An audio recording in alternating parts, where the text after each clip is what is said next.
क्लेविटस जो एक सबसे खतरनाक डीमन लॉर्ड है, वो ये ठान लेता है कि उसने पूरी की पूरी ह्यूमन रेस को जड़ से खत्म करना है। और जब वो इस काम में लग जाता है और सारे के सारे इंसानों को मारना शुरू कर देता है, तब एक छोटा सा बच्चा उसके दिल को पिघला देता है। जिसके बाद क्लेविटस इस पूरी दुनिया को खत्म करने का इरादा अपने दिमाग से निकालकर अपनी सारी पावर्स को गायब कर देता है और ह्यूमन वर्ल्ड में एक आम इंसान की तरह रहना शुरू कर देता है। अब ये सारा कुछ इस बच्चे के ऊपर डिपेंड करता है कि वो ह्यूमन रेस को बचाना चाहता है या फिर उसे हमेशा के लिए तबाह कर देना चाहता है। कहानी की शुरुआत में हम एक बच्ची को देखते हैं जो एक विलेज में अपने डैड के साथ रहती है और वो एक मैप को देखकर ये पूछती है कि हमारी सिटी एथिया को छोड़कर बाकी सारा कुछ ब्लैक क्यों है। अरे बच्ची, इसके बारे में कोई भी नहीं जानता कि उसके आसपास क्या है। हम बस यही जानते हैं कि वहाँ पर 4 डार्क बीस्ट राज करते हैं और जो भी उनके पास जाने की कोशिश करता है वो चारों डार्क बीस्ट उसे जान से मार देते हैं। पर हाँ, एक इंसान ऐसा आने वाला है जो कि एक डिवाइन वेपन का इस्तेमाल करके इन चारों के चारों डार्क बीस्ट को हमेशा के लिए ही खत्म कर देगा। एलिसिया भी ये सुनने के बाद काफी खुश हो जाती है। वो ये कहती है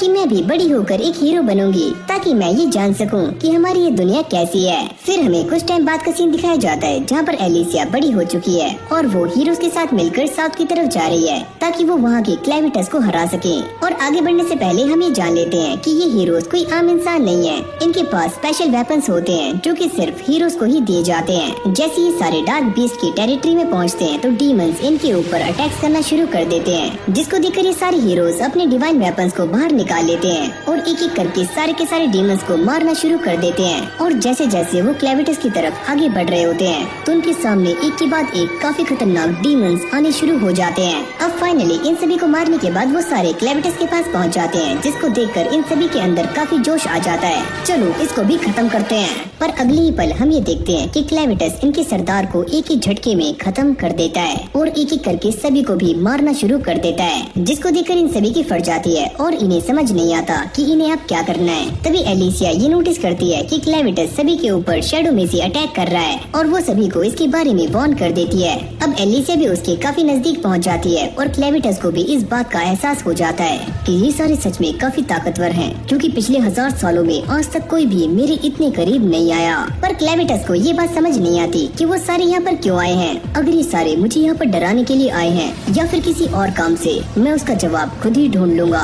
एलिसिया क्लेविटस के सीन के ऊपर अटैक करने में कामयाब हो जाती है, पर अगले पल हम ये देखते हैं कि क्लेविटस सबको ही जान से मार देता है। अगले सीन में क्लेविटस उस जगह पर आ जाता है जहाँ से ये सारे हीरोज उसे मारने के लिए आए थे और वो ये ठान लेता है कि वो इस पूरे की पूरी किंगडम को खत्म कर देगा। सारे के सारे सिपाही उसे रोकने का काफी ट्राई कर रहे होते हैं, पर वो एक एक को जान से मारना शुरू कर देता है। फिर हम किंग को देखते हैं जो इस बात को समझ जाते हैं कि क्लेविटस यहाँ पर आ चुका है और सारे के सारे हीरोज मारे जा चुके हैं। ये देखकर किंग उस जगह पर चले जाते हैं जहाँ पर हीरोज के सारे हथियारों को बनाया जाता है और ये एक ऐसी जगह है जिसके बारे में सिर्फ रॉयल लोग ही जानते हैं और ये काम करना इसीलिए जरूरी है। अगर ये जगह ही तबाह हो जाएगी तो कोई भी फ्यूचर में डार्क बीस्ट को हरा नहीं सकता। इस तरफ ये सिपाही क्लेविटस को रोकने का काफी ट्राई कर रहे होते हैं और क्लेविटस ये समझ जाता है कि इनके पास जो वेपन्स हैं वो मेरे ऊपर काम नहीं कर रहे हैं। मुझे ऐसा लगता है कि उन हीरोज के पास कुछ अलग ही वेपन्स थे।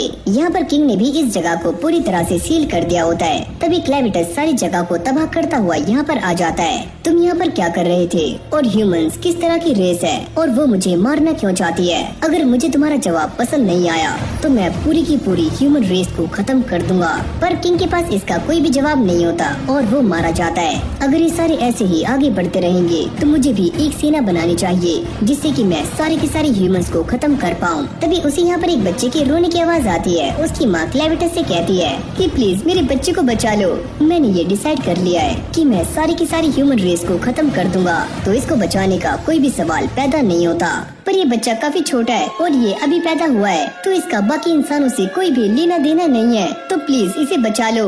पर क्लेविटस इन बातों को मानने से साफ इनकार कर देता है और वो ये कहता है कि भले ही अभी ये छोटा है लेकिन बड़ा होकर ये मेरे खिलाफ जा सकता है और ऐसा भी हो सकता है कि ये आगे चलकर मुझे ही जान से मार दे। और हाँ, अगर तुम ये कह रही हो कि इस बच्चे की जान काफी इम्पोर्टेंट है तो मुझे ये प्रूव करो। मैं इस बात को अभी प्रूफ नहीं कर सकती, लेकिन फ्यूचर में ये बच्चा इस बात को खुद ही प्रूफ कर देगा। ये बोलने के बाद उसकी माँ मारी जाती है। अब क्लेविटस ये डिसाइड करता है कि वो इस बच्चे को जिंदा रखेगा और उसे लेकर अपने साथ चला जाता है। जिसके बाद हमें इस लैंड के बारे में बताया जाता है जहाँ पर 5 अलग अलग तरह की ह्यूमन रेसेस रहती हैं और ये सारे ही एक दूसरे से काफी अलग हैं। यहाँ तक कि कुछ ऐसे भी हैं जो कि पानी में रहते हैं और किसी से भी मिलना पसंद नहीं करते और कुछ तो फॉरेस्ट में। और आखिर में एक ऐसी रेस आती है जिनका नाम है हाइडेनियंस और ये काफी प्राचीन है और साथ में मिस्टीरियस भी।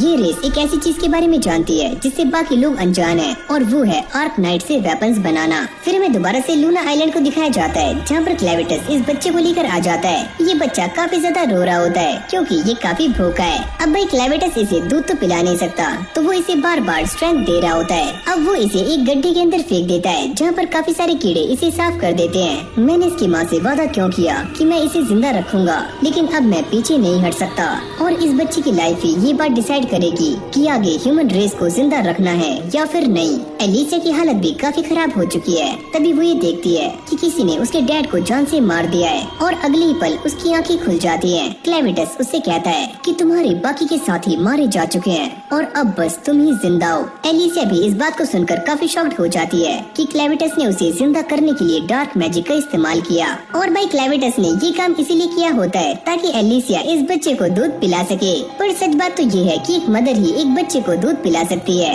यानी कि एलिसिया को जिंदा करना एकदम बेकार गया। एलिसिया ये कहती है तुम प्लीज मुझे दोबारा से मार दो, जब तक तुम्हारे अंदर मेरी डार्क एनर्जीज हैं तो तुम मर नहीं सकती। और अभी दोनों डिसाइड करते हैं कि वो एक साथ मिलकर इस बच्चे को पालने वाले हैं और एलिसिया के पास कोई दूसरा चारा भी नहीं होता।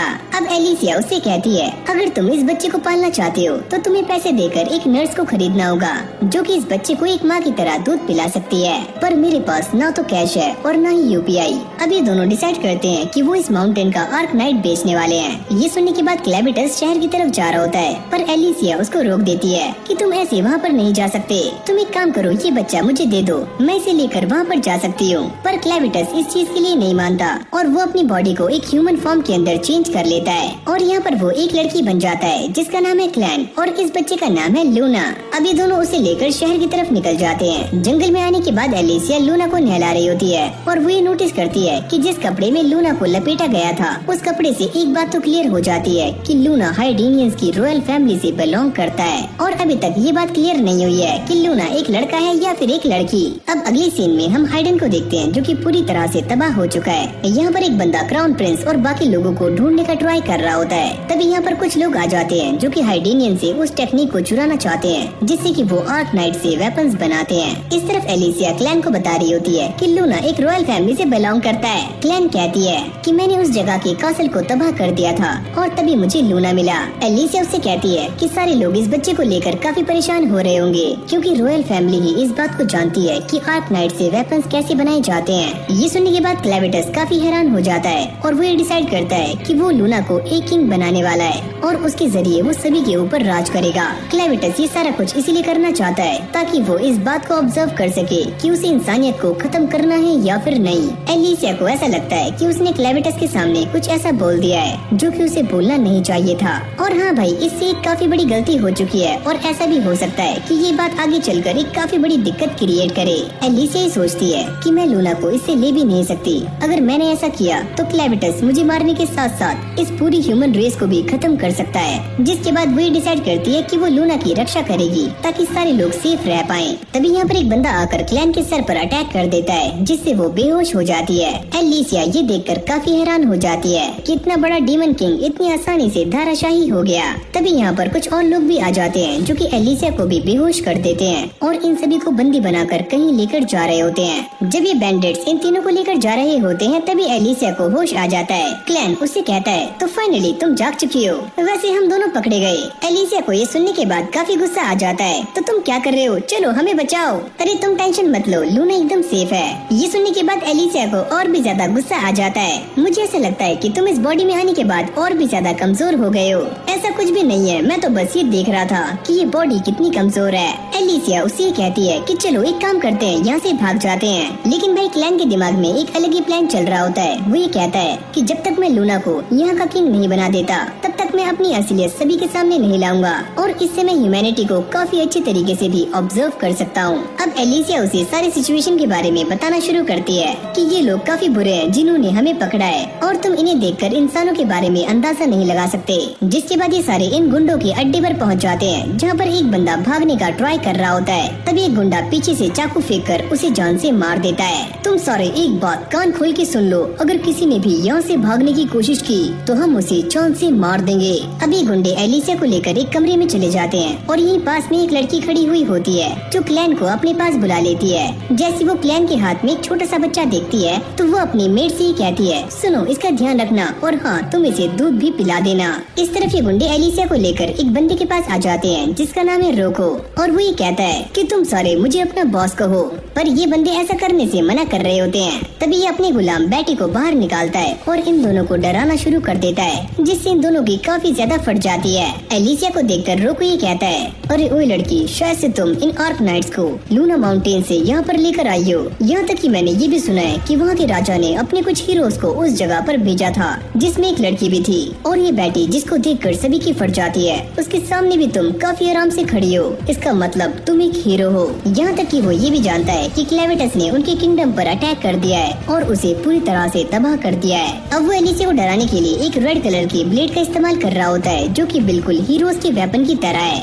और जो भी इस हथियार को छूता है वो सच में काफी ताकतवर बन जाता है। अब वो हंसते हुए ये कहता है कि मेरे पास ये जो स्वॉर्ड है वो एकदम नकली है क्योंकि मैं भी इस बात को जानता हूँ सिर्फ हाइडेनियन से आर्क नाइट से वेपन्स बना सकते हैं, लेकिन फिर भी काफी लोग ऐसे हैं जो इन वेपन्स को खरीदने के लिए एकदम तैयार रहते हैं और यहाँ तक कि हाइडेनियंस का कासल भी तबाह हो चुका है। तो मैं ये सोच रहा हूँ कि मैं इन नकली वेपन्स को बेचकर काफी मोटा पैसा कमाऊँ। रोको बार बार एलिसिया को टॉर्चर कर रहा होता है। वो ये कहता है कि मैं ये सोच रहा हूँ कि मैं असली वेपन्स भी अपने पास लेकर आ जाऊँ जिससे मैं और भी अच्छा पैसा कमा सकता हूँ। और हाँ, ऐसा करने के बस दो ही तरीके हैं, या तो हाइडेनियंस की किंग मुझे अपनी स्वॉर्ड दे दे या फिर हम उस जगह पर जाते हैं जहाँ पर ये सोल्जर्स मारे गए हैं और वहाँ से उन वेपन्स को कलेक्ट करते हैं। रोको ये ट्राई कर रहा होता है कि एलिसिया उसे सारा कुछ बता दे, लेकिन वो अपना मुंह नहीं खोलती। रोको अपने साथियों से कहता है कि ये काम मैं तुम्हारे ऊपर सौंपता हूँ कि तुम इससे सारा कुछ बाहर निकलवाओ और वो भी खुश होकर उसे लेकर यहाँ से निकल जाते हैं। अगली सीन में हम क्लैन को देखते हैं जो एक डार्क वर्ल्ड का किंग है, लेकिन वो यहाँ पर वेटरों वाले काम कर रहा होता है। अरे ओए छोटू, दो चाय लेकर आ। और वो इन सभी को काफी अच्छे से सर्व भी कर रहा होता है। क्लैन यहाँ पर इतना शांत इसलिए होता है क्योंकि लूना को मिल्क मिल चुका है और इसलिए वो अपने सारे काम काफी आराम से कर रहा होता है। पर इस जगह की मालकिन को क्लैन के ऊपर शक होना शुरू हो जाता है। वो ये देखती है कि क्लैन के सर पर एक सींग है जिससे कि वो ओगर की तरह लग रहा है, पर उसकी आंखें और उसके बाल काफी अलग हैं। पर तभी अचानक यहाँ पर कुछ गुंडे नल को परेशान करना शुरू कर देते हैं और उसे घसीटकर यहाँ से ले जाते हैं और काफी बुरी तरह से मार रहे होते हैं। ये बात क्लैन को बिल्कुल भी पसंद नहीं आती और उसे काफी गुस्सा आ जाता है, जिस वजह से वो इन दोनों बंदों को चांद से मार देता है। नल ये देखकर काफी शॉक्ड हो जाती है कि क्लैन ने ऐसा क्यों किया। अब वो लूना को दोबारा से नल को सौंप देता है जो कि उसे फिर से दूध पिलाना शुरू कर देती है। क्लैन उसके बारे में जानने का ट्राई करता है कि आखिरकार नल कौन है और वो ये कहती है कि मैं इन गुंडों के बीच में ही पली बड़ी हूँ और मेरी माँ यहीं पर काम किया करती थी जिन्हें ये लोग काफी परेशान किया करते थे और जब मैं 12 साल की हुई तो वो मुझे छोड़कर यहाँ से चली गई और मैं उनके बारे में नहीं जानती कि वो जिंदा हैं या फिर मर चुकी हैं। और अब लोगों ने उसकी माँ की जगह पर उसे मारना शुरू कर दिया था और नल को इस बात का एहसास होता है कि उसकी माँ ने हमेशा ही उसकी जान बचाई है और वो खुद पिटती आई है। इस बार की ऑनर ने उसे अपने साथ रख लिया और तभी से वो यहाँ पर काम करती है। क्लैन उसकी सारी बातें काफी गौर से सुन रहा होता है और वो ये पूछता है कि मैंने तो ऐसा सुना है कि एक माँ ही एक बच्चे को दूध पिला सकती है, तो तुम्हारा बच्चा कहाँ पर है? क्या मेरा बच्चा मर चुका है। जब वो पैदा हुआ था वो तभी मारा गया। नल ये बताती है कि यही वो टाइम था जब मैंने ये डिसाइड किया कि मैं भी मर जाऊंगी, पर तभी मुझे एक बच्चा मिला जिसे मुझे दूध पिलाना पड़ा और तभी से मेरे अंदर एक उम्मीद जाग गई। वो ये कहती है तो इसलिए जब भी यहाँ पर कोई बच्चा आता है तो मैं उसे दूध पिला देती हूँ क्योंकि मैं अपनी लाइफ को सही से जी नहीं पाई, पर ये बच्चे तो जी सकते हैं। जब क्लैन उसकी ये सारी बातें सुनता है तो वो भी काफी इमोशनल हो जाता है और वो ये डिसाइड करता है कि वो नल को लेकर अपने साथ दिखाएगा और वो ये कहता है क्या तुम मेरे साथ चलने के लिए तैयार हो। लेकिन नल उसके साथ जाने से मना कर देती है। वो ये कहती है कि मैं तुम्हारे साथ नहीं जा सकती क्योंकि यहाँ पर काफी सारे बच्चे आते हैं जिन्हें मुझे दूध पिलाना पड़ता है। फिर हमें दोबारा से उन्हीं गुंडों को दिखाया जाता है जो कि एलिसिया को लेकर एक जगह पर जा रहे होते हैं। एलिसिया को इस बात का अंदाजा हो जाता है कि जिस जगह पर वो है ये एक पुरानी आर्कनाइट माइन है। यहीं पर कुछ गुंडे और भी खड़े होते हैं जो कि एक बंदे को पानी के अंदर भेज रहे होते हैं और इस बंदे की काफी ज्यादा फट रही होती है। वो ये कहते हैं अगर तुम इस पानी के अंदर से उन वेपन्स को बाहर ले आए तो हम तुम्हें आजाद कर देंगे। लेकिन भाई जैसे ये बंदा पानी के अंदर कूदता है तो इसके अंदर से काफी खतरनाक मॉन्स्टर्स बाहर आते हैं जो कि इस बंदे को एक ही झटके में कच्चा निगल जाते हैं। और भाई जो मॉन्स्टर्स हीरो तक को जान से मार सकते हैं तो ये तो फिर भी एक आम इंसान था। एलिसिया इन मॉन्स्टर्स को देखकर ये समझ जाती है कि ये तो पानी के डार्क बीस्ट हैं जो कि सच में काफी खतरनाक होते हैं। और ये डार्क बीस्ट आज से 300 साल पहले फ्लड में यहाँ पर आए थे और यही वो वजह थी जिससे इस माइन को बंद कर दिया गया था। और ये वाटर बीस्ट इतने ज्यादा खतरनाक है कि उस टाइम का सबसे स्ट्रॉन्ग हीरो भी इनके सामने टिक नहीं पाया था। एलिसिया इन सारे गुंडों के सामने उस हीरो के बारे में बताना शुरू करती है। वो ये कहती है कि वो हीरो जिस शॉट का इस्तेमाल करता था उससे वो पानी को भी स्प्लिट कर सकता था और मैं ये जानती हूँ कि तुम उसी शॉट को लेने के लिए यहाँ पर आए हो। ओह अच्छा, तो तुम ये सारी कहानी पहले से ही जानती हो तो इसका मतलब तुम्हारे वेपन का भी एक नाम होगा। जल्दी से हमें बता दो, मैं इसके बारे में तुम्हें कुछ भी बताने वाली नहीं हूँ। और मैं ये जानती हूँ कि तुमने उस बंदी के साथ झूठा वादा किया था। अगर तुम उसे बचाना चाहते तो तुम उसे रस्सी से भी बांध सकते थे। अरे ओए, ज्यादा घड़ी चतुर बन रही के अब आगे हो। ब्रिज के उस तरफ कुछ और लोग खड़े होते हैं जो कि एलिसिया का इंतजार कर रहे होते हैं। तभी सामने से एक लंगूर टपकता है जो कि एलिसिया को छूने के लिए काफी ज्यादा बेताब है। लेकिन भाई ये बंदा इस बात को नहीं जानता कि ये दिन उसका आखिरी दिन है। तभी एलिसिया अपने शोल्डर को डिसलोकेट करके इस बंदे को पकड़ लेती है और सीधा ही नीचे कूद जाती है क्योंकि एलिसिया इस बात को काफी अच्छे से जानती है कि जब तक उसकी बॉडी के अंदर क्लेविटस का डार्क फ्लूइड है तो वो मर नहीं सकती। और इसलिए भाई वो बिना डरे इस बंदे को लेकर सीधा नीचे कूद जाती है। अभी सारे गुंडे एलिसिया को मरा हुआ देखकर काफी शॉक्ड हो जाते हैं। उनकी इस बात को लेकर भी काफी ज्यादा फट रही होती है। अगर इसके बारे में हमारे बॉस को पता लगा तो वो हमारी खाट खड़ी कर देगा। लेकिन एलिसिया अब भी जिंदा है पर वो काफी दर्द में होती है और उसे अपनी गर्दन के नीचे कुछ भी फील नहीं होता, यानी कि उसकी पूरी की पूरी बॉडी टूट चुकी है। मुझे काफी दर्द हो रहा है और मेरी बॉडी से काफी ब्लड भी बाहर निकल चुका है। अगर अभी मैं यहाँ से नहीं निकली तो वो गुंडे दोबारा से यहाँ पर आ जाएंगे। पर तभी अचानक उसका ब्लड मूव करने लग जाता है और उसके सामने क्लेविटस का एक छोटा रूप आ जाता है। वो ये कहता है अरे ओए पगली, तुमने पहले ही काफी ज्यादा ब्लड लॉस कर दिया है। अगर ऐसे ही ये खून बाहर निकलता रहा तो तुम मारी जा सकती हो। वो तो ये ब्लड ही है जिसकी वजह से तुम अब भी जिंदा हो। क्लेविटस ये सारा कुछ इसलिए कर रहा होता है क्योंकि एलिसिया अब भी उसके काफी ज्यादा काम की है। जब तक तुम्हारे अंदर मेरा ये ब्लड है तो तुम ठीक होती रहोगी और जब तक मुझे तुम्हारी जरूरत है तो मैं तुम्हें जिंदा रखूंगा। तो अब तुम्हें क्या हो गया है? तुम मुझे सही क्यों नहीं कर रहे हो? क्या तुम्हें मेरी जरूरत नहीं है? अब वो इसे सारी बातें बतानी शुरू कर देता है जो कि उसके साथ पीछे हुई है। मैंने नल को मनाने की काफी कोशिश की पर उसने मुझे मना कर दिया। और ऐसा क्यों हुआ? क्या तुम मुझे इसका जवाब दे सकती हो? ये सारा कुछ इसीलिए क्योंकि नल इस बात को जानती है अगर तुमने उसे आजाद भी कर दिया तो ये गुंडे उसके पीछे आ जाएंगे और तुम दोनों को ही जान से मार देंगे। लेकिन अगर तुम उसे विश्वास दिला दो कि तुम उसे बचा सकते हो तो शायद वो तुम्हारे साथ चल सकती है।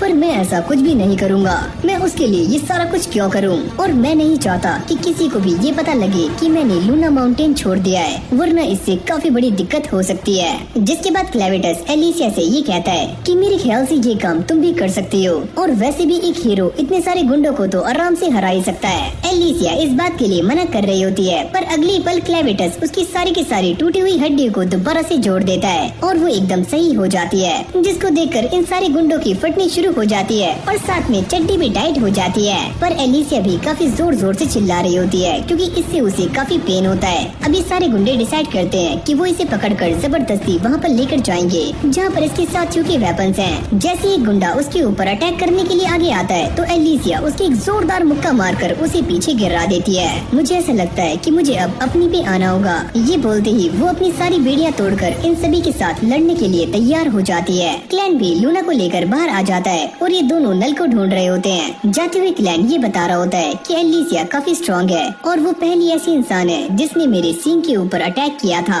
इस तरफ नल भी दोबारा से कार्मे के पास आ जाती है और कार्मे उसे देखकर काफी खुश होती है कि नल अब भी जिंदा है और वो सही सलामत है। पर वो ये देखकर काफी शॉक्ड होती है कि इतना मार खाने के के बाद भी नल अब भी काफी खुश है और वही कहती है कि तुम्हें क्या हुआ, तुम इतनी खुश क्यों हो? क्या मैं बाहर जा सकती हूँ क्योंकि मुझे बाहर की दुनिया देखनी है। कारमेन उससे कहती है कि जो भी एक बार यहाँ पर आ जाता है उसके लिए बाहर की दुनिया एकदम खत्म हो जाती है। पर तुम ये सारा कुछ मुझसे क्यों पूछ रही हो? क्या तुम बाहर जाना चाहती हो? मैं तो बस ये जानना चाहती हूँ कि बाहर की दुनिया कैसी है और वो कैसी लगती है। जैसे ही वो ये कहती है कि आज मुझे किसी ने बाहर जाने के लिए पूछा था, तभी कारमेन उसकी एक जोरदार थप्पड़ मारती है। ये सारे ख्याल अपने दिमाग से निकाल दो, ये दुनिया काफी जालिम है और लोग हमें इस्तेमाल करने के बाद हमें फेंक देते हैं। और वैसे भी तुम काफी भद्दी हो, तो मुझसे पहले किसने तुम्हें बाहर जाने के लिए पूछ लिया? इन दोनों की ये सारी बातें रोको भी सुन लेता है और वो यहाँ पर आ जाता है, जिसको देखकर कारमेन काफी शॉक्ड हो जाती है। मैं यहाँ पर इसलिए आया हूँ क्योंकि मुझे नल से बात करनी है। तभी रोको उसे लेकर यहाँ से चला जाता है। कारमेन उसे रोकने का काफी ट्राई कर रही होती है,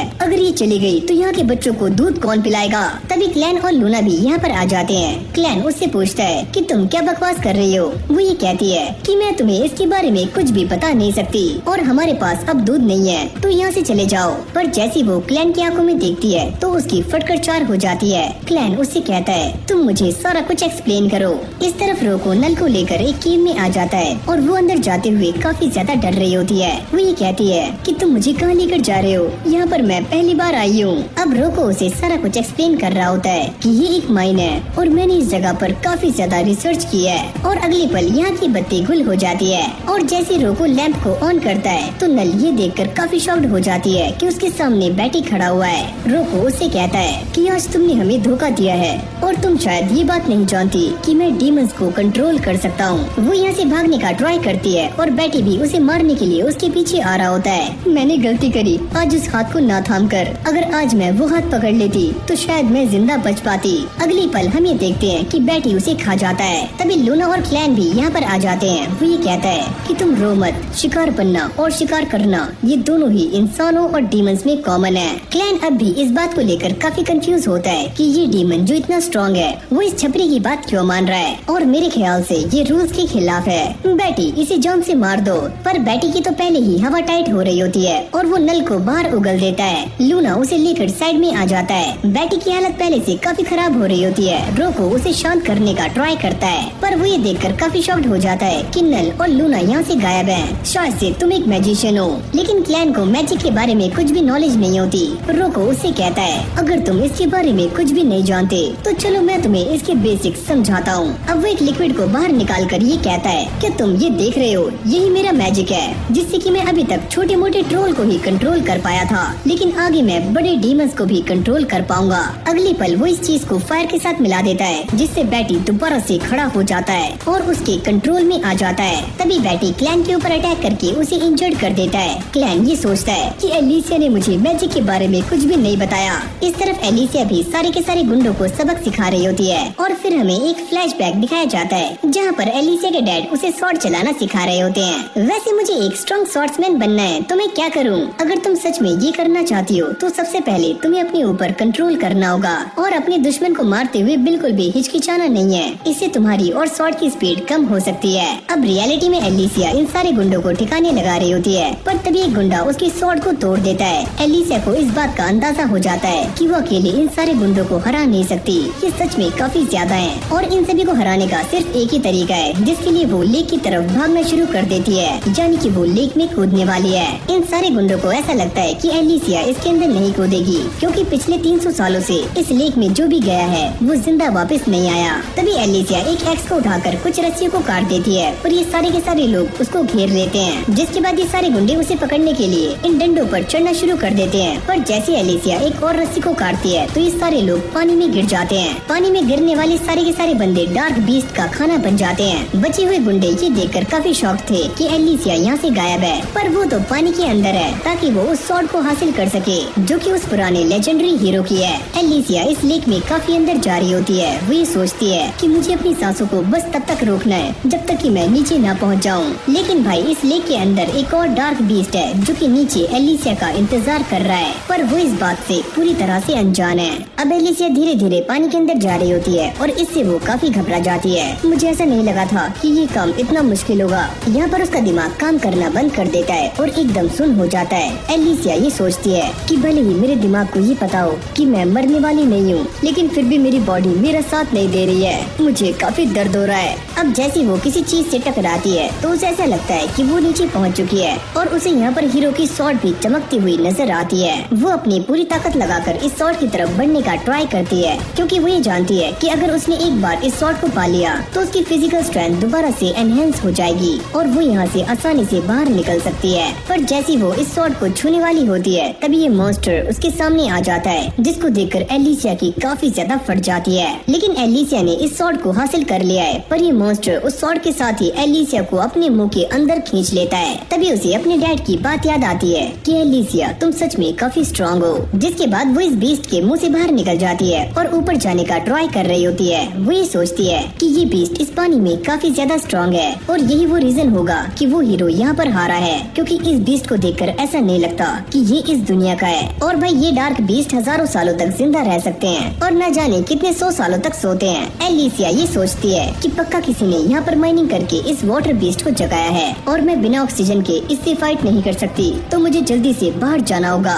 एलिसिया अपने सामने आने वाले सारे के सारे वाटर बीस्ट को काटते हुए बाहर आ जाती है, लेकिन फाइनली ये वाटर बीस्ट भी बाहर आ चुका है, जिसको देखकर ये सारे लोग डर जाते हैं क्योंकि ये सच में काफी ज्यादा बड़ा है। जिसके बाद ये बीस्ट सभी को मारना शुरू कर देता है। एलिसिया उसके टेंटिकल्स को काटना शुरू करती है, पर वो ये समझ जाती है कि वो अकेले इस बीस्ट को हरा नहीं सकती। इन सारे गुंडों की हालत काफी खराब हो जाती है। प्लीज एलिसिया हमारी हेल्प करो, तुम एक हीरो हो तो प्लीज हमें बचा लो। ओह अच्छा, अब आए ना लाइन पे, लेकिन मैं तुम्हारी हेल्प नहीं कर सकती। मैं यहाँ से जा रही हूँ और मैं जिसके अंडर काम कर रही हूँ वो इससे भी ज्यादा खतरनाक है। उसके जाते ही ये सारे गुंडे मारे जाते हैं। एलिसिया इस बीस्ट को देखकर ये कह रही होती है कि भले ही मैं इसे मारना चाहती हूँ, लेकिन मैं इससे ज्यादा कुछ भी नहीं कर सकती। क्लैन को भी इस बात का एहसास हो जाता है कि एलिसिया ने अपना काम कर दिया है, यानी कि उन सारे के सारे गुंडों को ठिकाने लगा दिया है। तुम जानते थे ना कि मैं किससे फाइट कर रही हूँ, लेकिन फिर भी तुमने मेरी हेल्प क्यों नहीं की। मुझे माफ करना कि मैं तुम्हारी हेल्प नहीं कर पाया, लेकिन इस वक्त मैं भी काफी दिक्कत में हूँ। मेरे सामने एक ऐसी टेक्निक आ चुकी है जिसके बारे में मैं कुछ भी नहीं जानता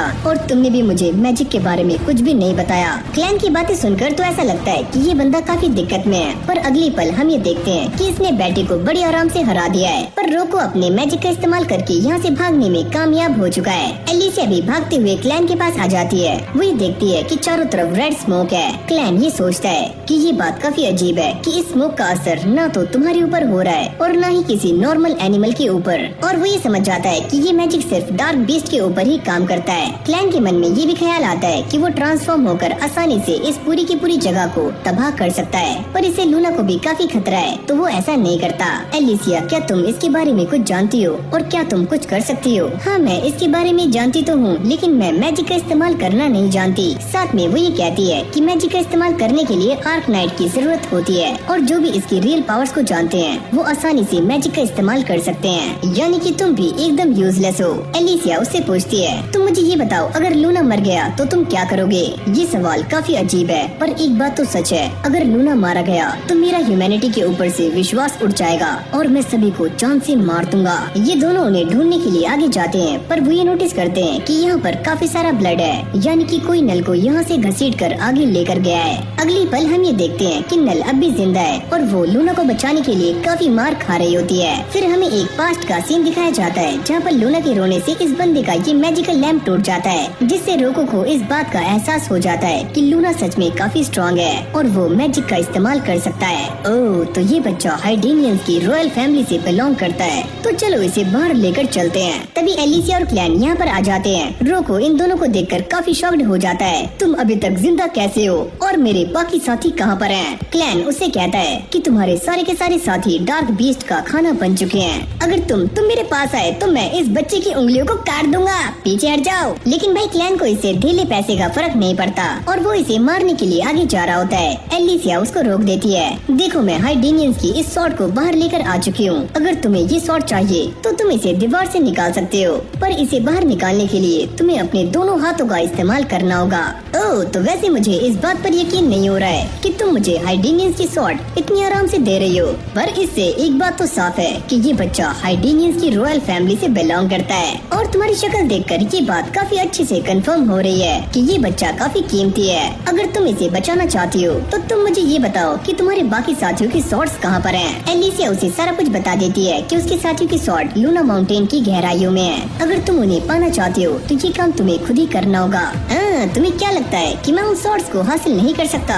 ये तुम्हारी गलत फहमी है। अगली पल हम ये देखते हैं कि वो एक मैजिकल पाउडर का इस्तेमाल करता है और साथ में लूना की मैजिकल पावर्स का इस्तेमाल करते हुए यहाँ से गायब हो जाता है। जैसे रोको यहाँ से भागने का ट्राई करता है तभी एलिसिया उसे बीच में से काट देती है। तुमने ये कैसे किया? क्या तुम मुझे देख पा रही हो? अबे ओए घनचक्कर, हम तुम्हें देख नहीं सकते पर तुम्हें सुन तो सकते हैं ना। और वैसे भी लूना रो रहा है और इसी बेवकूफी की वजह से तुम मारे गए। लूना के ऊपर से मैजिकल पाउडर हटाते ही वो भी विजिबल हो जाता है। एलिसिया क्लैन से कहती है अगर तुम लूना को बचाना चाहते हो तो तुम्हें नल को दोबारा से जिंदा करना होगा। क्लैन इस चीज के लिए मना करता है कि वो ऐसा नहीं करेगा। एलिसिया इस पर काफी गुस्सा हो जाती है और उसकी ये डांट क्लैन के ऊपर काम कर जाती है। वो ये कहता है कि मुझे इसे बचाने के लिए डार्क ब्लड की जरूरत पड़ने वाली है और जब तक मैं इसे ठीक करूँगा तो तुम्हें मरना होगा। वैसे भी मैं एक हीरो हूँ तो इसमें कोई भी दिक्कत नहीं है। अगली पल वो एलिसिया की बॉडी में से डार्क ब्लड को बाहर निकाल देता है और नल को दोबारा से जिंदा कर देता है। क्या तुमने मुझे दोबारा से जिंदा किया? एलिसिया की बॉडी से सारे के सारे जान प्राण बाहर निकल चुके हैं पर अगली पल वो दोबारा से उठकर बैठ जाती है। अभी ओए मेरी स्वॉर्ड कहाँ पर है? लूना भी अब सही हाथों में आ चुका है। क्लैन ये पूछता है क्या तुम अब हमारे साथ बाहर चलने के लिए रेडी हो? और नल अपनी पुरानी गलतियों से बचते हुए इनके साथ जाने के लिए मान जाती है। अब यहीं से हमारा सीन चेंज हो जाता है जहाँ पर क्लैन एलिसिया को परेशान कर रहा होता है और उससे वो हीरो वाली स्वॉर्ड लेकर उससे ये कहता है कि जब तुम्हें इसकी सबसे ज्यादा जरूरत होगी तो मैं तुम्हें ये लौटा दूंगा। नल भी अपनी सारी पैकिंग करके यहाँ पर आ जाती है। एलिसिया ये देखकर काफी शॉक्ड हो जाती है कि नल ने इतना वेट कैसे उठाया हुआ है। एलिसिया ये बहाना कर रही होती है कि उसे एक स्वॉर्ड चाहिए और वो क्लैन से ये परमिशन मांगती है कि अंदर रोको के बॉक्स में काफी सारी स्वॉर्ड है, क्या मैं जाकर एक ला सकती हूँ? परमिशन मिलते ही वो एक स्वॉर्ड को लेने के लिए यहाँ से भाग जाती है। अब ये दोनों बाहर जा रहे होते हैं। नल उससे कहती है कि ये जगह काफी खाली हो चुकी है और यहाँ पर मेरी माँ की यादें हैं। ये जगह खाली देखकर मुझे काफी अजीब लग रहा है। एलिसिया को इस कमरे के अंदर कुछ पैसे और एक स्वॉर्ड मिल जाती है जिसको पाकर वो काफी ज्यादा खुश है। पर तभी यहाँ पर क्लैन उड़ता हुआ आता है जिसकी हालत काफी टाइट हो जाती है। वो ये कहता है कि सच में ये बॉडी काफी कमजोर है। एलिसिया भी इस बंदे को देखकर ये समझ जाती है कि ये बंदा काफी स्ट्रॉन्ग है और वो अपनी स्वॉर्ड को बाहर निकाल लेती है। अचानक से ये बंदा एलिसिया के ऊपर अटैक्स करना शुरू कर देता है। एलिसिया भी इसके सारे अटैक्स को रोकने का काफी ट्राई कर रही होती है पर फिर भी उसके चेहरे पर एक स्क्रैच लग जाता है। अब ये बंदा विंड मैजिक का इस्तेमाल करते हुए एलिसिया को इस घर से बाहर फेंक कर मारता है जिसके बाद ये बंदा भी बाहर आ जाता है। तुम सच में काफी टफ हो लेकिन मेरा तुमसे कुछ भी लेना देना नहीं है तो तुम यहाँ से जा सकती हो। मुझे बस उस बंदे से मतलब है। लगता है तुम मुझे काफी ज्यादा अंडर एस्टिमेट कर रहे हो। अब वो काफी स्पीड से इस बंदे के ऊपर अटैक करने के लिए आगे जाती है और जैसे ये उसे मारने वाली होती है तभी क्लैन उसको रोक देता है और इसकी बॉडी वहीं पर फ्रीज हो जाती है। क्लैन उसके एक जोरदार मुक्का मारकर उसे होश में लाता है। मुझे तो ऐसा लग रहा था कि एलिसिया इस बंदे को जान से मारने वाली है पर इस बंदे की किक एलिसिया के चितरे भी उड़ा सकती थी जिसके बाद ये सारी मिसअंडरस्टैंडिंग खत्म हो जाती है। वो बंदा ये कहता है कि मैं तो यहाँ पर रोको को ढूंढने के लिए आया हूँ जो कि डार्क बीस्ट को कंट्रोल करता है और इस लेडी के अंदर से डार्क बीस्ट की स्मेल आ रही है और ये सारा झमेला इसलिए होता है क्योंकि इस बंदे को ऐसा लग रहा होता है कि वो इंसान क्लैन ही है जो कि डार्क बीस्ट को कंट्रोल करता है। जिसके बाद क्लैन नल को यहाँ से जाने के लिए कहता है और साथ में लूना को भी और वो इस बंदे को देखकर ये समझ जाता है कि ये बंदा किसी डार्क बीस्ट के अंडर काम करता है। इसको देखकर ऐसा लग रहा है कि ये बंदा वेस्ट की लॉर्ड ज़ेवथियर के अंडर काम करता है और कोई भी इसकी रियल फॉर्म को देख नहीं पा रहा है। तभी ये डार्क बीस्ट जिसका नाम है गाट वो ये कहता है कि तुम इस सभी के बारे में कैसे जानते हो। ये बोलते ही वो अपनी रियल फॉर्म में आ जाता है और वो ये कहता है कि जैसे क्लेविटस ह्यूमन रेस को खत्म करना चाहता है वैसे ही वेस्ट की लॉर्ड ज़ेवथियर भी ऐसा ही सोच रही है। गाट उससे ये कहता है अगर तुम भी एक डार्क बीस्ट हो तो मुझे अपनी फॉर्म दिखाओ। तभी क्लैन अपनी एक पूंछ यहाँ पर बाहर निकाल लेता है जिसको देखकर एलिसिया काफी शॉक्ड हो जाती है। मेरे सामने दो ऐसे डार्क बीस्ट हैं जो काफी ज्यादा खतरनाक हैं और वो ह्यूमंस की तरह दिखते ही नहीं बल्कि बात भी करते हैं। एलिसिया ये बात सुनने के बाद काफी शॉक्ड हो जाती है कि क्लेविटस के अलावा भी काफी सारे डार्क बीस्ट हैं जिनके बारे में ये हीरोज जानते तक नहीं है। तुम्हें क्या लगता है कि सारे डार्क बीस्ट ऐसा कर सकते हैं? पर ऐसा कुछ भी नहीं है। सिर्फ कुछ ही डार्क बीस्ट ऐसे हैं जो कि ह्यूमंस की तरह चेंज हो सकते हैं और बातें कर सकते हैं। गार्ड गुस्से में आकर ये कहता है कि ये तो एक हीरो है, तो ये तुम्हारे साथ क्या कर रही है? पर क्लैन सारी बातों को संभालते हुए ये कहता है कि ये सारे मेरे कंट्रोल में है और मैं बस ये देखना चाहता हूँ कि ह्यूमन रेस कैसे काम करती है और वो कैसे रहते हैं। अब क्लैन उससे ये कहता है कि जिस ज़ेविथियर को मैं जानता हूँ वो तो ह्यूमंस को ऑब्जर्व करती है, तो उसके मन में ये ख्याल कहाँ से आया कि उसे इंसानों को खत्म करना है। जिसके बाद गार्ड उसे सारी बातें बताता है कि कुछ टाइम पहले डार्क बीस्ट के काफी सारे बच्चे गायब हो गए थे और वहाँ से एक पोशन मिला है जिससे ज़ेविथियर को ऐसा लगता है कि इसके पीछे ह्यूमंस हैं। गार्ड को भी यहाँ पर इसलिए भेजा गया है ताकि वो यहाँ पर रिसर्च कर सके। अगर ज़ेविथियर की थ्योरी सच हो जाती है तो वो पूरी की पूरी ह्यूमन रेस को ही खत्म कर देगी।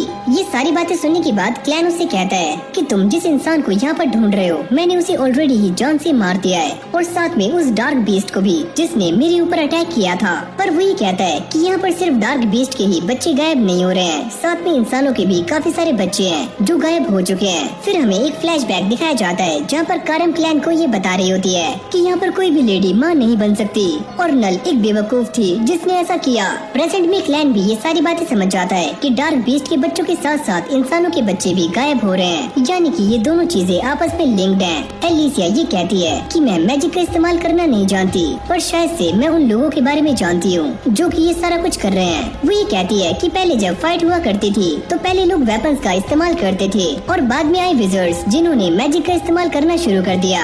और बैटल में किसी का भी हारना या जीतना इस बात पर तय करता है कि किसके पास कितने विजर्ड्स हैं और वो कितने स्ट्रॉन्ग हैं। साथ में वो ये भी कहती है कि जिसने पहली बार विजर्ड्स को बैटल में उतारा था वो इंसान ये है जिसका नाम है ड्रेल और इसे ड्रैगन स्लेयर के नाम से भी जाना जाता है और ये वही इंसान है जिसने मेरे डैड को मारा है।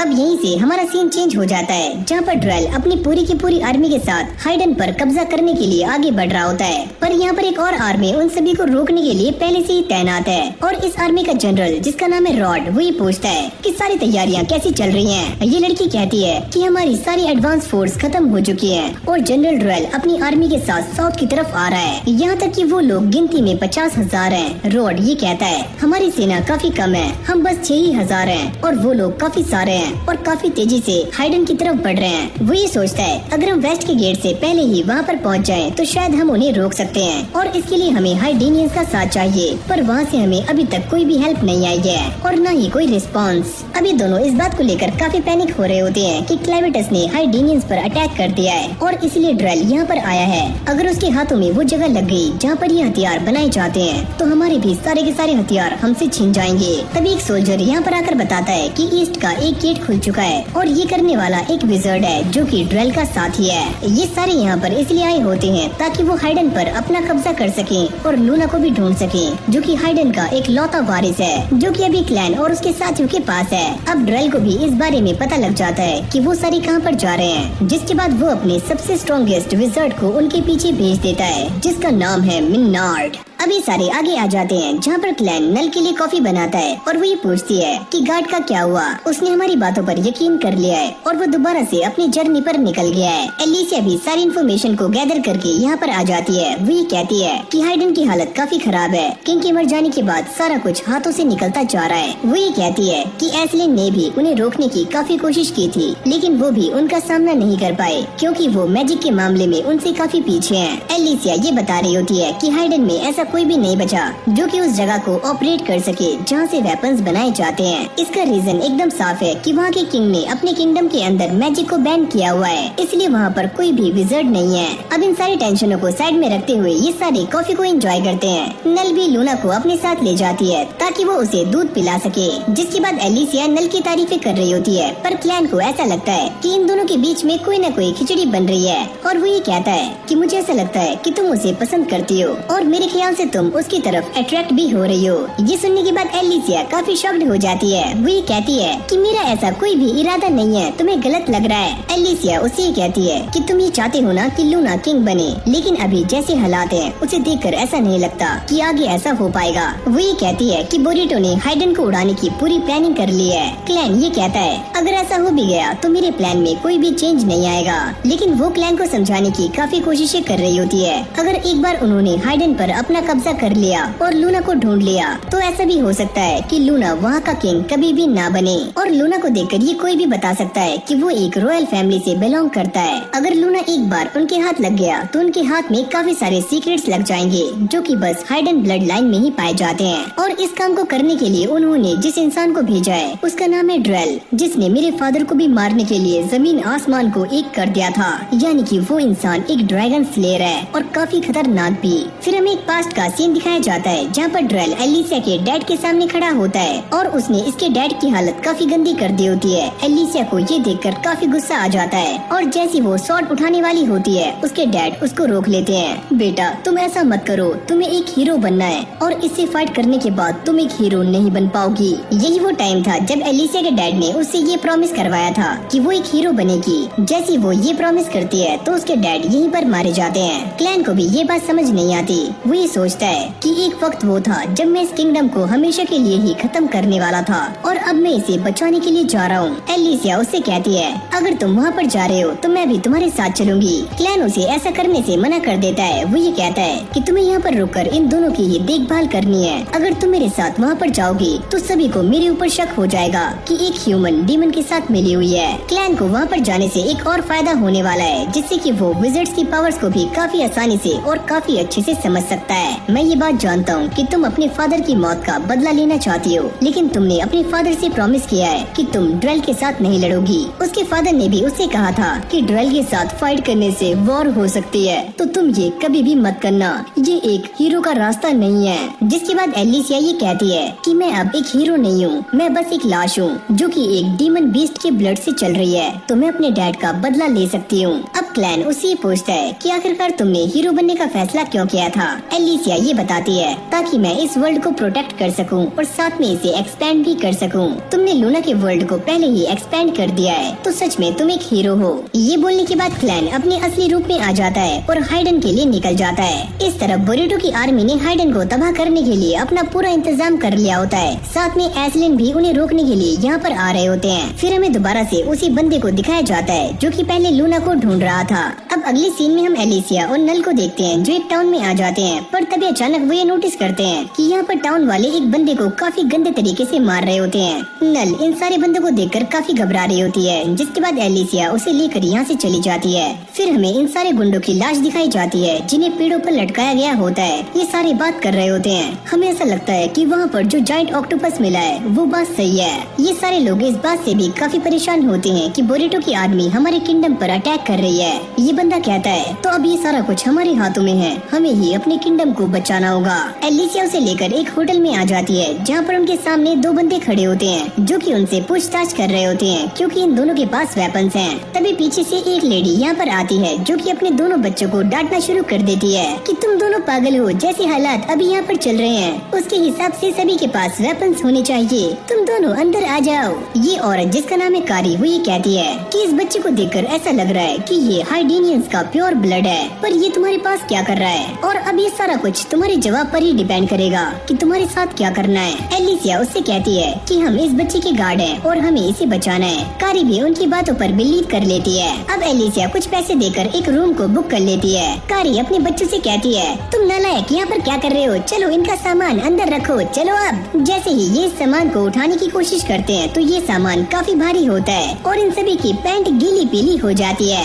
एलिसिया और नल अब कमरे में आ चुके हैं, पर तभी अचानक हम ये देखते हैं कि बाहर एक इंसेक्ट है जो कि इन दोनों को ही देख रहा है। अपने इस इंसेक्ट की वजह से मिनार्ड इन सभी के ऊपर नजर बनाए हुए है। अब अगली पल हम ये देखते हैं कि मिनार्ड अपने और भी सारे इंसेक्ट्स को लेकर इन सभी के पीछे आ जाता है। ये दोनों ही लूना को देखकर काफी मस्ती कर रहे होते हैं। तभी कारी भी यहाँ पर आ जाती है, चलो अब खाना खा लो। जैसे एलिसिया खाना लेने के लिए नीचे जाती है तो वो ये देखती है कि सारे लोग यहाँ पर क्लेविटस और हीरोज के बीच में हुई फाइट के बारे में ही बातें कर रहे हैं। अरे क्या बेकार हीरोज हैं वो जो क्लेविटस को हरा नहीं पाए और सारे के सारे मारे गए। इन सब की बातें सुनने के बाद एलिसिया ये समझ जाती है कि इस जगह पर हीरोज के अब कोई भी मायने नहीं है। एक बंदा ये कहता है कि इस जगह पर जो कुछ भी हो रहा है उसके जिम्मेदार वो हीरोज हैं। एलिसिया जैसे ही खाने को लेकर ऊपर जा रही होती है तभी दरवाजे को तोड़कर एक चीज अंदर आ जाती है और जैसे ही इंसान उसे छूने वाला होता है तभी ये चीज एक काफी बड़े इंसेक्ट के अंदर ट्रांसफॉर्म हो जाती है। ये इंसेक्ट देखने में काफी ज्यादा बड़ा होता है जिसको देखकर सारे लोग घबराना शुरू कर देते हैं। एक बंदा कहता है कि ये कोई आम इंसेक्ट नहीं है, हैं, ये इंसेक्ट डीमन के साथ रहता है और इसीलिए ये डीमन की तरह ही स्ट्रॉन्ग है। तो मैं तुम सभी को सलाह देता हूँ कि तुम यहाँ से हिलना मत, वरना तुम सारे मारे जा सकते हो।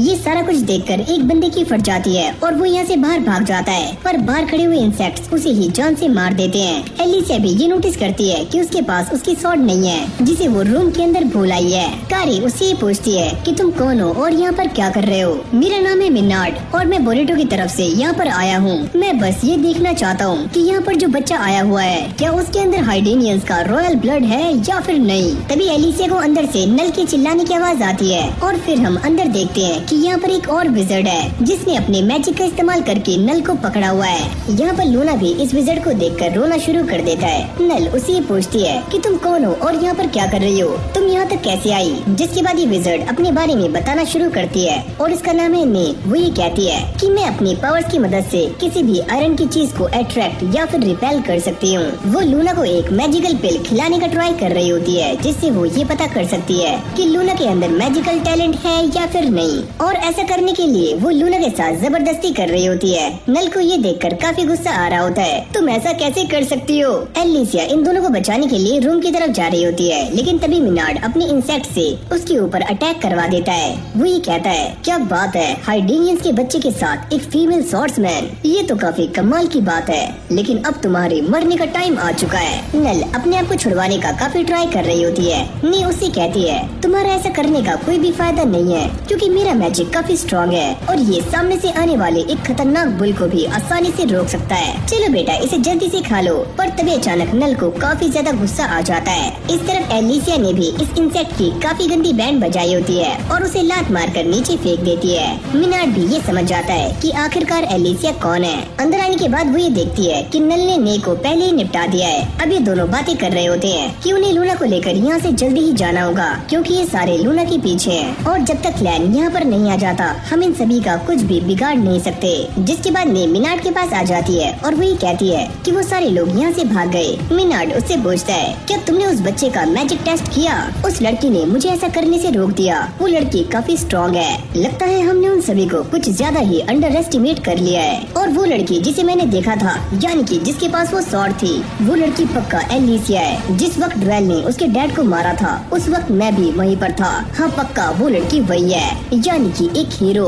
अब मिनार्ड को भी इस बात पर यकीन हो जाता है कि वो लड़की एक हीरो है, तो वो एक नॉर्मल बच्चे के साथ ट्रैवल नहीं करेगी, यानी कि वो बच्चा सच में हाइडेनियंस का वंशज है। तो चलो अब इसमें काफी मजा आने वाला है। अगली सीन में मिनार्ड ने सारे के सारे टाउन वालों को यहाँ पर इकट्ठा कर लिया होता है, जो कि बस गिनती में 4 होते हैं। ये आदमी कहता है तुम जानते हो ना कि तुम कहाँ पर खड़े हो, अगर तुमने थोड़ी सी भी हिलने की कोशिश की तो हम तुम्हें जान से मार देंगे, और तुम यहाँ पर क्यों आए हो और क्या चाहते हो। जिसके बाद मिनार्ड इन सभी को क्लेविटस के बारे में भड़काना शुरू कर देता है। वो ये कहता है कि वो एक डीमन किंग है जो कि यहाँ पर दोबारा से आया तो पूरे के पूरे किंगडम को ही पूरी तरह से खत्म कर सकता है। तो हम यहाँ पर इसलिए आए हैं ताकि हम तुम्हारी मदद कर सकें। और हाँ ये बात तो तुम भी जानते हो कि उस डार्क बीस्ट से लड़ने की ताकत तुम्हारे में से किसी की भी अंदर नहीं है, उसका सामना बस हम ही कर सकते हैं। अबे ओए चल बे साइड हो, तूने हमारे एक साथी को मारा है तो हम तेरे ऊपर यकीन क्यों करें। और हाँ तुम इसे कैसे एक्सप्लेन करोगे। मुझे माफ करना, वो तो बस एक एक्सीडेंट था, वो तो गलती से मारा गया। जिसके बाद वो इन सभी को एलिसिया के बारे में भड़काना शुरू कर देता है और ये कहता है कि यहाँ जो कुछ भी हो रहा है उसके जिम्मेदार बस एलिसिया है, जो कि एक हीरो है और उसी की वजह से वो बाकी के 12 हीरोज भी जान से मारे गए।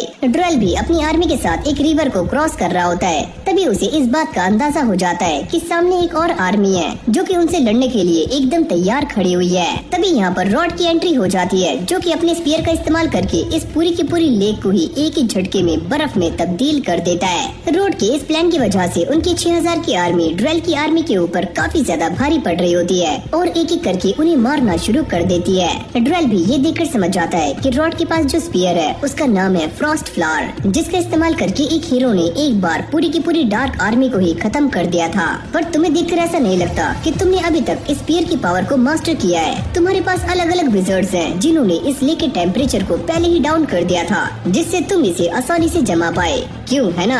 ये सुनते ही रॉड उसके ऊपर अटैक कर देता है, पर ड्रेल उसे बड़ी आराम से रोक लेता है, क्योंकि ये इंसान भी कोई पानी कम चाय नहीं है। वो दोबारा से अपने स्पीयर का इस्तेमाल करके इसके घोड़े को जमा देता है। अब ड्रेल भी मैदान में आ गया था और इन दोनों के बीच में फाइट होनी शुरू हो जाती है। ये फाइट देखने में काफी इंटरेस्टिंग लग रही होती है, क्योंकि ये दोनों ही अपनी पूरी पावर्स का इस्तेमाल कर रहे होते हैं। तभी ड्रेल अपनी पावर्स का इस्तेमाल करके यहाँ पर एक पंजे को समन करता है, जिससे वो रॉड के ऊपर अटैक करता है और उसे काफी इंजर्ड कर देता है। ये देखकर एस्लिन की आर्मी जैसे ही रॉड को बचाने के लिए सामने से आ रही होती है, तभी ड्रेल अपनी पावर्स का इस्तेमाल करते हुए अपनी आर्मी के साथ साथ उन सभी को भी मौत के घाट उतार देता है। ये सारे लोग काफी कमजोर हैं और इसीलिए ये सारे मारे गए। इन सभी को इस दुनिया के उस पार जाने का कोई भी हक नहीं है। रॉड ये सुनने के बाद काफी चौंक जाता है। क्या दुनिया के पार? पर तुम करना क्या चाहते हो? मैं बस उस चीज को खत्म करना चाहता हूँ जो कि हीरोज के लिए कही गई है, क्योंकि हम कुछ ऐसे बीस्ट का सामना कर रहे हैं जिन्हें हम कभी भी हरा नहीं सकते। यहाँ तक कि वो ये भी कहता है, तुम्हारे ग्रेट ग्रैंडफादर, यहाँ तक कि मेरे पुराने दोस्त भी इसी चीज के ऊपर बिलीव किया करते थे, लेकिन आज वो भी नहीं रहे। अब ड्रेल अपनी आर्मी को लेकर यहाँ से जा रहा होता है और रॉड को ऐसे ही छोड़ देता है, पर तभी अचानक हम ये देखते हैं कि यहाँ पर क्लेविटस की एंट्री हो जाती है, जो कि अपनी रियल फॉर्म में होता है। क्लेविटस को देखकर सभी लोगों की फटनी शुरू हो जाती है। वो ये कहता है, क्या तुम्हारा नाम ही ड्रेल है? पर तुम्हें मुझसे क्या काम है? मैं बस तुमसे एक ही सवाल पूछना चाहता हूँ कि तुम जिस मैजिक का इस्तेमाल कर रहे हो वो तुम्हारे पास कहाँ से आया? क्योंकि डार्क बीस्ट और ह्यूमन के बच्चे दोनों ही गायब हो रहे हैं और इसके पीछे यही मैजिक है जो कि तुम इस्तेमाल कर रहे हो। ओह, तो बस यही बात थी जो कि तुम मुझसे पूछने के लिए आए थे। मैं तुम्हें इस बात के लिए पहले ही वार्न कर देता हूँ, अगर तुम गलती से भी मेरी टेरिटरी में आए तो मैं तुम्हें जान से मार दूंगा और तुम्हारा वो हाल करूंगा जो कि मैंने हाइडेनियंस का किया था। अब क्लेविटस गुस्से में आकर इन सभी को मारना शुरू कर देता है। जैसे ड्रेल अपनी पावर्स का इस्तेमाल करने वाला होता है, तभी क्लेविटस अपनी पूंछ को उसकी छाती के आर पार कर देता है। मुझे पता था कि तुम वापस जरूर आओगे, इसी वजह से मैंने ये स्पेल बनाया है ताकि मैं तुम्हें यहाँ पर सील कर सकूं। अगली पल हम ये देखते हैं कि ड्रेल अपनी बॉडी को सैक्रिफाइस कर देता है और क्लेविटस को एक काफी बड़े ब्लड की गोली में कैद कर देता है। पर यहाँ पर ड्रेल अपनी स्वॉर्ड की मदद से दोबारा से जिंदा हो चुका है, क्योंकि अब वो स्वॉर्ड और ड्रेल ये दोनों ही एक हो चुके हैं। तो फाइनली तुम मेरे स्पेल के अंदर फंसी गए और तुम इससे कभी भी बाहर नहीं निकल सकते, तो इसके अंदर मरो और सड़ो क्लेविटस। ये बोलने के बाद वो अपनी आर्मी को लेकर यहाँ से निकल जाता है। इस तरफ ये सारे के सारे टाउन वाले एलिसिया को ही ढूंढ रहे हैं, क्योंकि ये उसे जान से मारना चाहते हैं। तो भाई सच में आगे इस एनिमे के अंदर काफी मजा आने वाला है। क्लेविटस जिसे स्पेल के अंदर कैद कर दिया गया है, क्या वो इससे बाहर निकल पाएगा और क्या ये सारे के सारे गाँव वाले एलिसिया को जान से मार देंगे? ये सारा कुछ जानने के लिए आपको इस एनिमे का सेकंड पार्ट देखना होगा, जो काफी जल्दी आने वाला है। तो जल्दी से वीडियो को लाइक कर दो और चैनल को भी सब्सक्राइब कर लो। बाकी मैं मिलता हूँ आपसे एक और न्यू फ्रेश वीडियो के साथ। तब तक के लिए कीप वॉचिंग एनीसोल।